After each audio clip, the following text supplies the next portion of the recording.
Good morning. Welcome back to Bookeemonsters. My name is PK. It is Thursday, January the 25th. We are almost done with January. Isn't that crazy? We are here to look at the new releases that are being set into the wild this week. And on Thursdays, we look at fantasy and science fiction. Because we read lots of different genres and lots of different books. And maybe if you don't read those genres, maybe something here will make you check them out a little bit more. You never know. Good morning, Annalise. Happy Thursday, all. Happy Thursday. Hope you guys had a good night. Hi, Kim. Hi, all. I don't read science fiction, but since I'm awake, I thought I'd stop in. I appreciate that. Hi, Kim. How are you doing? Hi, Deborah. Good morning. Hi, Anita. Hi, everyone. Hello. Welcome. Let's see. Quick announcements. There are sprints tonight at 6:05 Mountain Time, 8:05 Eastern. They'll go for 2.5 hours. The next sprints after that will be on Saturday afternoon at 1 p.m. Mountain Time, 3 p.m. Eastern. Those will go for 5 hours. And then tomorrow's morning show will be the end of month last episode for the midwinter Hiss Mist readathon that I was sponsoring this month. And we'll take a look at some more options. Okay. Yay and yay. All righty. Let us jump in. Let me get rid of this banner. All right.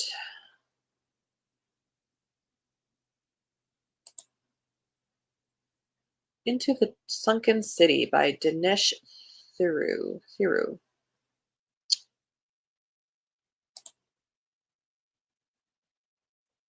A unique twist on Treasure Island. A magnetic second chance romance in a thrilling heist where the reward is great but the risks are even greater. In the slowly sinking city of Coconino, Arizona, the days are long, the money is tight, and the rain never stops. For Jin Haldar, this life is nothing new. Ever since her father died in a diving accident, she's barely made ends meet for her and her younger sister, Thera. Enter Billy, a drifter who offers Jin and Thera the score of a lifetime, a massive stash of gold hidden in the sunken ruins of Las Vegas. Jin knows it's too dangerous. She stopped diving after her father's accident. But when her sister decides to go, Jin left with only one choice, to go with her. A ragtag crew is assembled, including Jin's annoyingly hot ex-boyfriend. From there, a high-stakes heist ensues that's beyond even Jin's wildest fears. Crumbling ruins, sea beasts, corsairs, and a mysterious figure named Zhao Silva all lie in wait. To survive, Jin will have to do what she promised herself she'd never do again. Dive. That sounds adventurous. Kinning by Nisi Shawl, second in Everfair.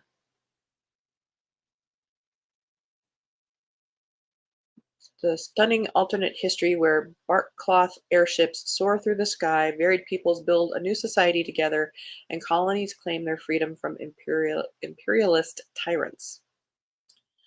The Great War is over. Everfair has found peace within its borders, but our heroes' stories are far from done. Tink and his sister Bilung are traveling the world via air canoe, spreading the spores of a mysterious empathy-generating fungus. Through these spores, they seek to build bonds between people and help spread revolutionary sentiments of socialism and equality, the very ideals that led to Everfair's founding. Excuse me? Meanwhile, Everfair's Princess Mwadi and Prince Ilunga return home from a sojourn in Egypt to vie for their country's rule following the abdication of their father, King Mwenda. But their mother, Queen Josina, manipulates them both from behind the scenes, while also pitting Europe's influenza-weakened political powers against one another as these countries fight to regain control of the rebellious colonies. Will Everfair continue to serve as a symbol of hope, freedom, and equality to anti-colonial movements around the world, or will it fall to forces inside and out? Hello? Yeah, this is written by a millennial Gen Z. Socialism has never, ever, ever succeeded. End of political commentary. The Summer Queen by Rochelle Hassan, second in the Buried and Bound trilogy. Into the twisted and irresistible world of the fair folk. As a new coven, Aziza, Leo, and Tristan faced evil and triumphed. All that's left is to put their lives back together, a process complicated by the fallout from painful secrets, the emotional and physical scars they now carry, and the mysteries that still haunt them. But with the approach of the solstice comes the arrival of strange new visitors to Blackthorn, the Summer Court, a nomadic community of fair folk from deep in Elfame. They've journeyed to the border between the human world and fairyland, far from their usual caravan route, to take back something that belongs to them, something Leo's not willing to lose. Refusing to give up without a fight, he makes a risky deal with the Summer Court's princess and regent. The challenge she proposes sends Coven Blackthorn into the farthest, wildest reaches of Elfame. But when you play games with the fair folk, even winning has a cost.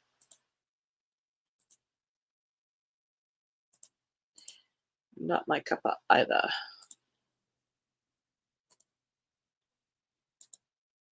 Good morning, Mary. Excited today. My daughter flies in from Florida for a short visit. Oh, wonderful. My great grandson's third birthday is Saturday. Fun times ahead. Oh, that's going to be so fabulous. Exactly. Happy for you. Anita, I've started a new writer to me. His name is Sam Bourne, in the same line as Dan Brown, action thriller. Aren't those fun? Those are fun. The Tale of Eagle Friend, the complete series. 1,081 pages. Good for you. Nice cover. So these came out in 2016. They're putting them all together. We'll just read the first chapter here. In a land of eagle-riding knights, bloodthirsty beasts, and a ruthless tyrant, young Morland retreats from thousands of snapping jaws with the stolen gold shard in his grasp.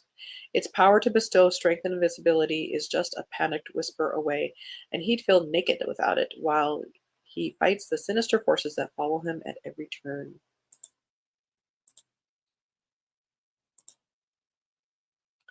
Feybound by Sarah L. Arifi. Interesting cover. Two elven sisters become imprisoned in the intoxicating world of the Fae, where danger and love lie in wait.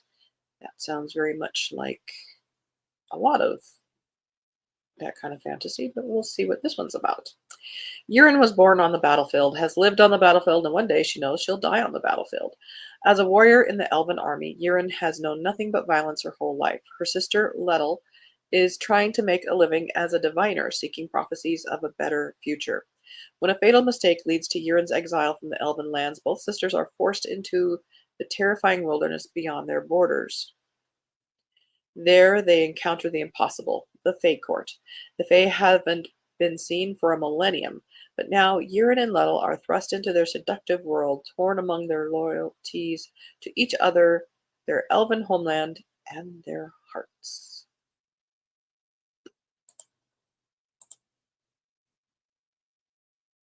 This is why fantasy gets a bad name.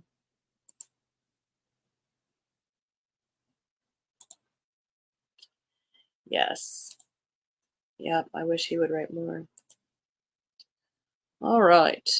Peacemaker, number 15 by Renee Jagger and Michael Anderley. How do you navigate through cascading challenges when every wave might be a tempest? Julie and her allies, including Taylor and Eglantine, plunge into the abyss of the deep, liberating dragons from Mordred's malevolent clutches. But victory is fleeting. Can they decipher Mordred's ominous, elusive schemes before it's too late? In the halls of Avalon, a peace summit meant to unify paranormals against looming threats teeters on the brink of collapse amid anti-war protests. Julie, grappling with the mysteries of the perilous void knife and staving off attacks from the enigmatic Wild Hunt, finds herself adrift amidst a sea of crises. Can she anchor her leadership and find a way to steer the alliance between the dark tide Mordred is unleashing? And she has wings. For whatever reason. Now there's a big name in sci-fi. Seth Dickinson. Exordia. Anna, I came to Earth tracking a very old story, a story that goes back to the dawn of time. It's very unlikely that you'll die right now. It wouldn't be narratively complete. Anna Sanjari, refugee, survivor of genocide, disaffected office worker, has a close encounter that reveals universe-threatening stakes. Enter Srin, a many-headed serpent alien, I'm out, who is on the run from her own past. Srin and Anna are inexorably, dangerously drawn to each other, and their contact reveals universe-threatening stakes. While humanity reels from disaster, Anna must join a small team of civilian soldiers and scientists to investigate a mysterious broadcast, an unknowable horror. If they can manage to face their own demons, they just might save the world. Plus, the cover has an eyeball. Double out.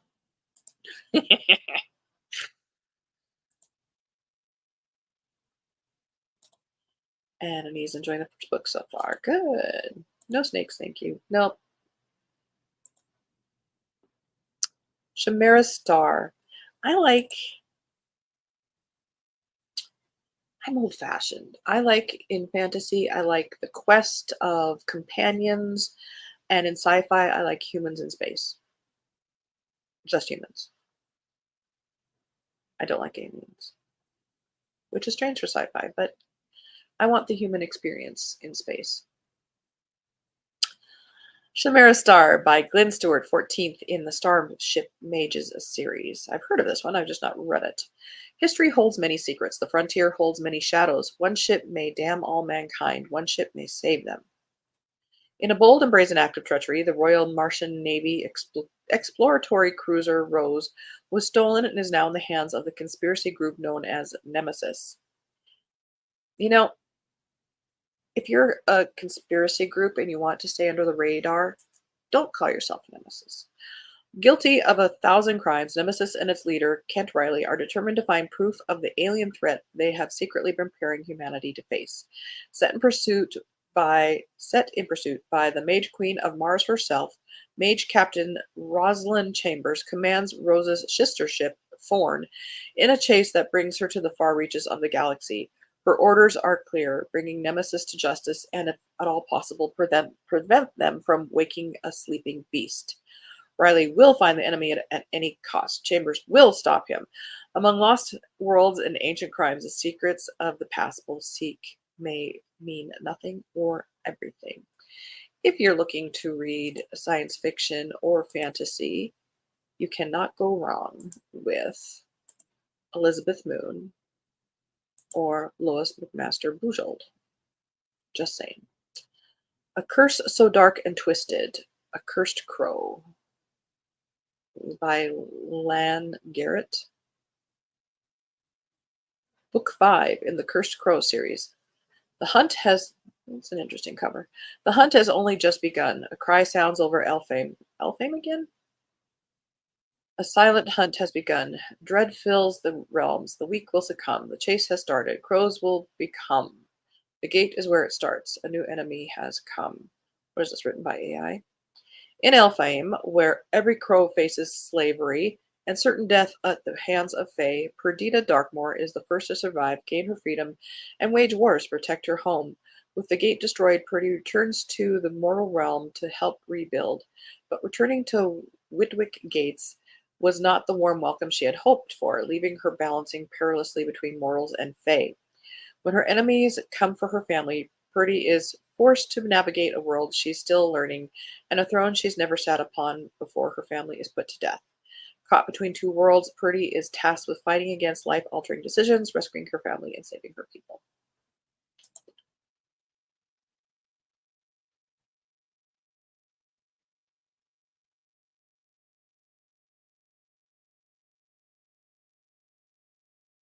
All right, let me double check this one real quick. Yeah, no.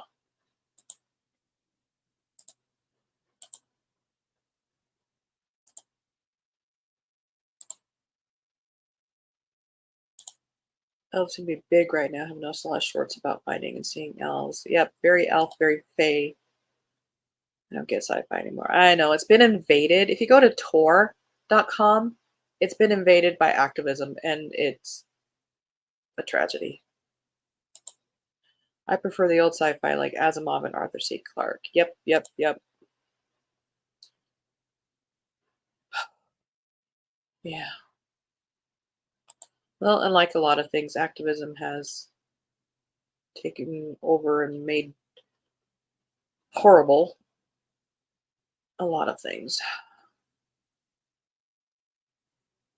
We're just doing a quick scan here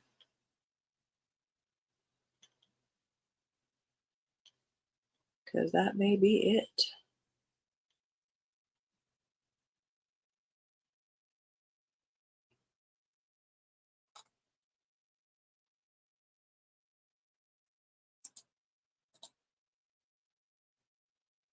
Yeah, I don't do horror. And in fact,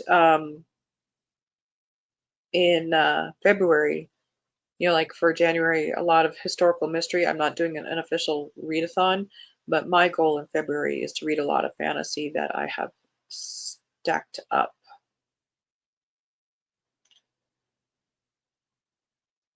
I'm not guaranteeing I'm going to finish them all.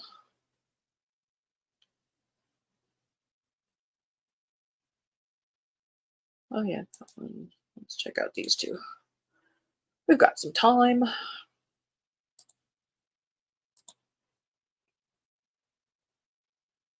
Let's see. Now, Ellie Modicet is a very, very big name in fantasy, but is this a re-release or is it new?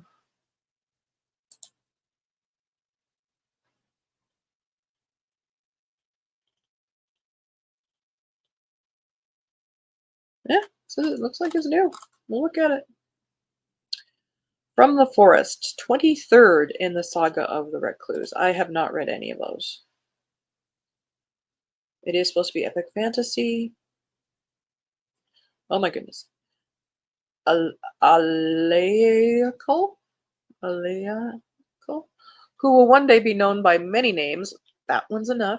Not all of them flattering, has to climb the ranks of Sidor's mirror lancers, fighting against unforeseen weapons and ancient technology. A, however, has secrets of his own to protect, his ties to the great forest and his magus abilities. He must silently pretend to be a conventional soldier favored by fate until that very same fate forces him to choose. Which is not saying a whole lot about this. For 452 pages, but there you go. Wanted epic fantasy? We get epic fantasy, I guess. Mine. Okay. By J.R. Ward, another big name, I think mostly in paranormal stuffy. This is third in the Lair of the Wolven. Let me double check the date, but I'm pretty sure. Oh, we get an excerpt. Yep. That's nice arms, though. Let's check those out. Yeah, okay. In this finale, Lydia and Daniel are bracing themselves for his inevitable decline, but first they must go on a rescue mission that will put both their lives in danger. But for 500 pages, that's it. But I also will not read this. I don't get into werewolves. I think that's what that's. Vampires, werewolves, aliens, eyeballs, snakes. I'm starting to accept dragons. Again, we're just going to scan here for any that we might have potential to look at.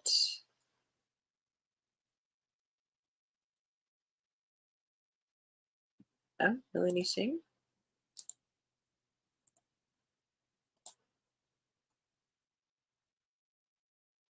Let's check the hardcover version. Yeah, came out in July. Never mind.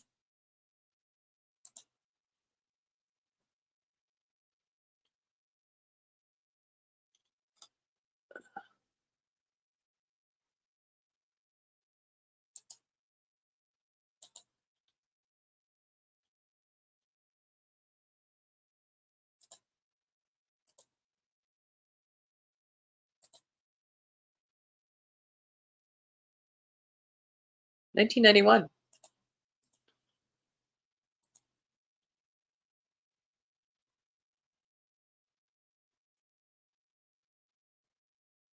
That may be it.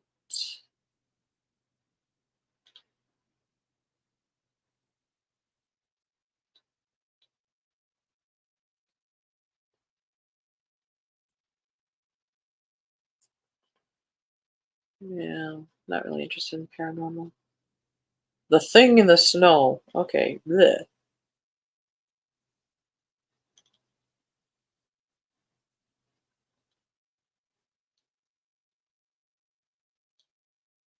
And, oh, nothing can be good if it has the word womb in the title.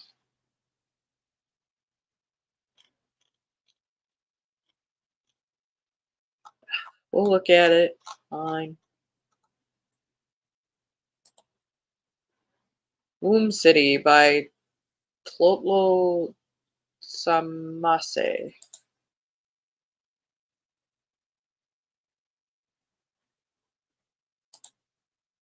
But they're calling it a horror novel, so no. Oh, Saved by the Bell. Woof! I don't do horror. All righty. Well, that is it for today. Just closing down some tabs here. Okay, okay, okay.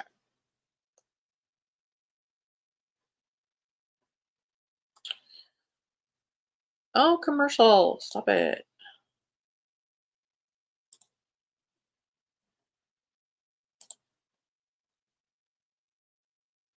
Let's see. Yep, yep. Oh gosh. How many hours a day do I read? On a good day, a couple, because I read a little bit at lunch if I'm able to, after I walk Keo. And then some in the evening. But those are good days. Some days I don't read a whole lot of pages. Please hit the like button. Thank you very much, Annalise. If you start that series, you have a pile to go through. For if you read in order, I'm very much mostly an order person, but there are rebels out there, people who go rogue and read out of order, not knowing what's going on before. Real for the day. Ah, yes, the arms. I like psychological thrillers. Any suggestions? Um, Let me get back to you. I'm gonna be thinking about that. They stayed up late to think up that title. Yeah. I think I may go back to sleep for a while. Supposed to rain all day. Oh, that is excellent sleeping weather. Rainy and overcast here too, Kim, but very warm. Crazy weather for sure. Warm here too. Read outside later under my carport. Very nice. Yeah, we are in the 40s heading towards 50s for the next few days, which is very, very nice. Well, thank you guys so much for hanging out and checking out, and hopefully, I wasn't really inspired by anything here today, but you never know. That's why you gotta look, because if you don't know what's out there, you can't find new things to read. So we check things out. All righty. Again, we do have sprints tonight at 6:05 Mountain Time, 8:05 Eastern. If things go well, I sometimes start earlier, just to kind of depends on traffic getting home. Um, and so forth. So we do have that. They'll go for 2.5 hours tonight. 64.75 later. Nice. I'll have what she's having. And then the next sprints are on Saturday afternoon. Tomorrow we'll be looking at the last concentrated look at historical mysteries. And exactly. No, you have to spend time with your daughter. Thank you very much. All right. Well, I hope you have a good Thursday. I hope you're reading good books. If you're not reading something you're enjoying, it's okay to put it on pause. It's okay to set it down. Reading is enjoyable. Doesn't mean it's a bad book, doesn't mean it's a bad author. It's just not the right time for the two of you to come together. Um, and as the banner says here, don't be a bookworm, be a bookie monster. Nom nom nom. Have a good day. God bless.